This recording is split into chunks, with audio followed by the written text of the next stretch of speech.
Laut Merah kembali menjadi saksi bentrokan kekuatan di kawasan Timur Tengah.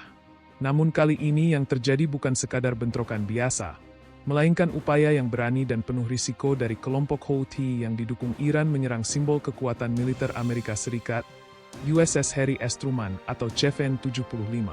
Kapal induk kelas Nimitz yang menjadi tulang punggung kekuatan tempur armada Angkatan Laut Amerika Serikat di kawasan tersebut. Serangan ini mengundang perhatian global bukan hanya karena keberanian kelompok Houthi, tetapi juga karena respon luar biasa dan cepat dari sistem pertahanan terpadu kapal induk Amerika Serikat yang menunjukkan bagaimana dominasi laut sejati tak hanya tergantung pada besarnya kapal, tetapi juga kecanggihan dan kesiapan setiap detiknya. Serangan ini terjadi di tengah meningkatnya ketegangan di kawasan Laut Merah dan Teluk Aden, di mana kelompok Houthi kerap menyerang kapal dagang internasional sebagai bagian dari strategi tekanan terhadap Barat. Namun menjadikan kapal induk Amerika Serikat sebagai target adalah eskalasi besar. Menurut sumber intelijen regional, rudal balistik jarak menengah dan rudal jelajah darat ke laut diluncurkan secara serentak dari wilayah Yaman yang dikuasai Houthi. Target mereka adalah USS Harry S. Truman yang sedang berada dalam operasi pengamanan jalur pelayaran internasional bersama dengan kelompok tempurnya, termasuk kapal penjelajah dan kapal perusak. USS Harry S. Truman atau CVN-75 bukanlah kapal sembarangan. Sebagai salah satu kapal induk kelas Nimitz milik Angkatan Laut Amerika Serikat, ia adalah simbol supremasi militer laut modern. Dengan panjang lebih dari 330 m dan berat mencapai 100.000 ton, kapal ini memiliki kapasitas luar biasa dalam mengangkut kekuatan udara. Sekitar 90 pesawat tempur dan helikopter berada di dek dan hangarnya, termasuk FA-18 IF Super Hornet, pesawat perang elektronik AI-18G Growler, dan helikopter MH-60 Seahawk. Namun yang membuatnya benar-benar sulit diserang bukan hanya ukurannya atau jumlah pesawat yang dibawanya, melainkan sistem pertahanan berlapis-lapis yang mengelilinginya. USS Harry S. Truman dilengkapi dengan rudal pencegat SM-2 dan Evolve Caspero misil untuk menghadapi ancaman dari jarak menengah. Di sisi lain, sistem Valence Chwest yang terkenal dengan senapan Gatling kaliber 20 mm mampu menyapu bersih target yang mendekat dengan kecepatan luar biasa. Tidak berhenti di situ, kapal ini juga dibekali dengan sistem peperangan elektronik canggih yang mampu mengganggu sistem pandu rudal musuh, dan tentu saja ia tidak beroperasi sendirian. Dalam satu kelompok tempur kapal induk atau Carrier Strike Group, USS Harry S. Truman dikawal oleh kapal perusak kelas Arleigh Burry dan kapal penjelajah bersenjata lengkap. Dengan kombinasi itu mendekati kapal induk ini tanpa terdeteksi dan menyerangnya dengan sukses bisa dikatakan hampir mustahil. Pada pukul 0213 dini hari waktu setempat, sistem radar ANG-SPY-1 milik kapal perusak pengawal mendeteksi sejumlah objek terbang mendekat dengan kecepatan tinggi dari arah tenggara. Beberapa di antaranya menunjukkan profil rudal balistik, sementara lainnya terbang rendah mengikuti kontur laut, ciri khas rudal jelajah. Seketika itu juga status tempur tertinggi diberlakukan.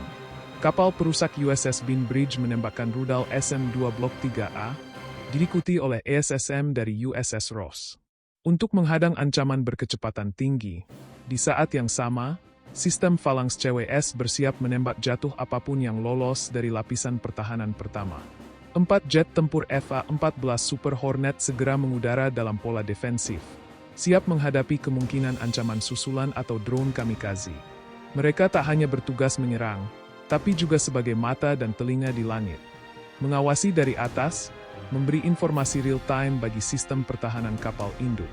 Satu rudal jelajah yang sempat mendekat berhasil dihancurkan oleh tembakan Phalanx yang mengeluarkan rentetan peluru hingga 4.500 butir per menit. Ledakan terjadi hanya 1,8 km dari badan kapal.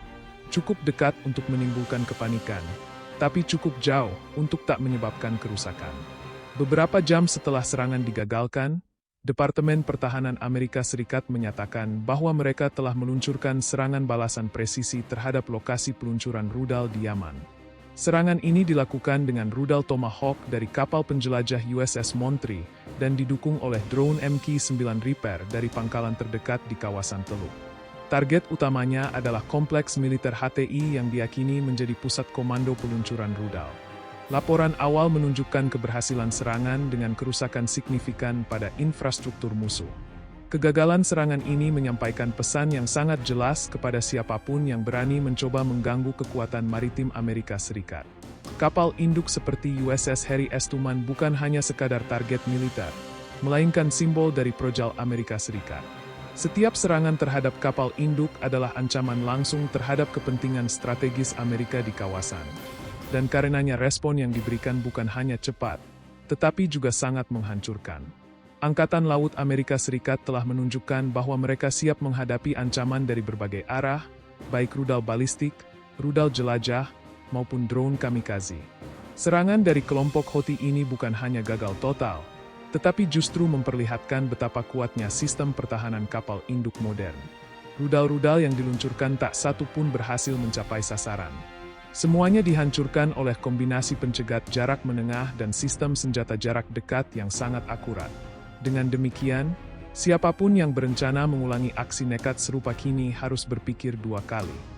Amerika Serikat tidak akan ragu-ragu untuk membalas dan mereka memiliki semua instrumen kekuatan dari jet tempur hingga rudal jelajah presisi untuk memastikan bahwa konsekuensi yang diterima musuh jauh lebih besar daripada upaya serangannya. Apakah ini akan memicu perang terbuka antara Amerika Serikat dan kelompok proksi Iran seperti HTI? Belum tentu. Namun jelas ini adalah titik balik.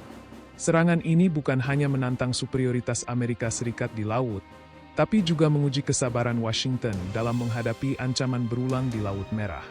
Negara-negara Teluk kini semakin waspada, sementara kapal-kapal dagang mulai menghindari jalur pelayaran di dekat Yaman. Sementara itu, Amerika Serikat mulai meningkatkan jumlah kapal perangnya di kawasan, mengirimkan pesan keras, "Kami siap perang, tapi tak mencari perang." Kegagalan serangan rudal Houthi ini membuktikan satu hal. Teknologi, latihan dan kesiapan militer Amerika Serikat masih berada di level yang tak bisa dianggap enteng. Kapal induk kelas Nimitz seperti USS Harry S. Truman adalah lambang kekuatan angkatan laut modern dan siapapun yang mencoba menyerangnya harus siap menerima konsekuensi. Konflik di Laut Merah masih jauh dari selesai. Namun satu hal kini semakin jelas.